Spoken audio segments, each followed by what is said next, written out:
welcome back to my channel again.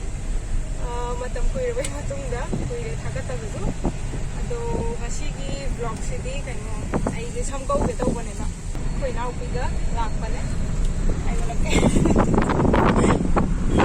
mafam amug yaurakanda nama age samjam sangabane adugi koi mana kakkano de haibane do khara kakkadi yadre yadre ba samje sungyaw yaude sabana tu loir yaure silere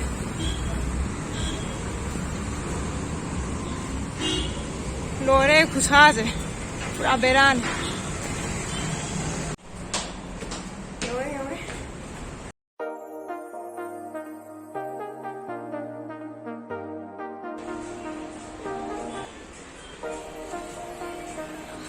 ngasi je kai lakpi bano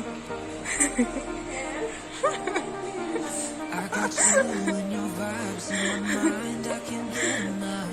No matter how hard I try. nanda bai ne kai na video lo kore story koi mama atomba dugi parlor ne sina spa zu yawi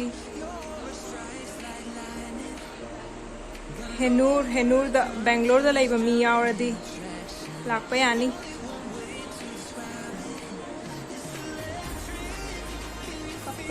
kaktore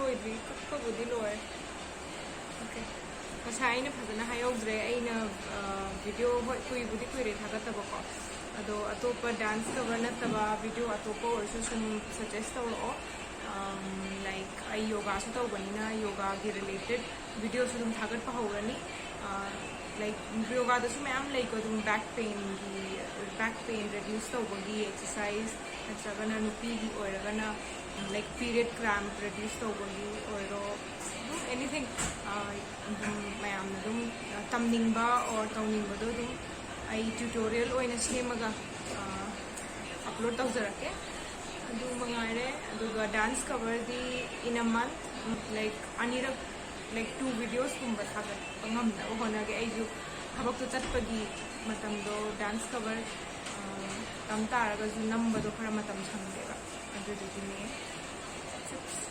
sama mun sema lora kanda again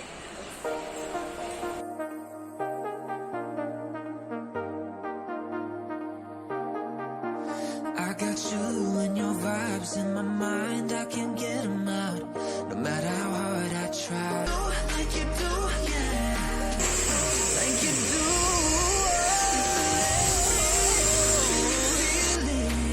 You got the only touch that takes me high. It's electric. I'm up in my feelings. Got double vision 'cause of you tonight. It's electric.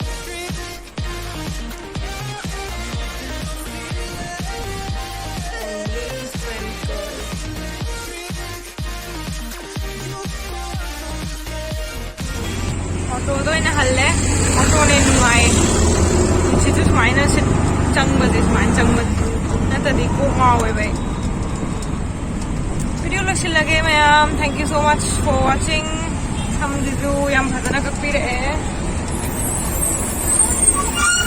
hamde yum yora koi man kai hai de no hamde yum yora kakti kakkano hai bane ado ai samde yam damage hoire ba pura asri ka loina ko kai ham kamai hai ni ai ting halu bagi loina chambo khai ba do ko khai ra kan da yam chira ba adu dugi ai na dum ka age na du ga hatak ka I sidai di ka roi sanghalani bhagana sare mathang video da mu na rase mathang video do ai hamge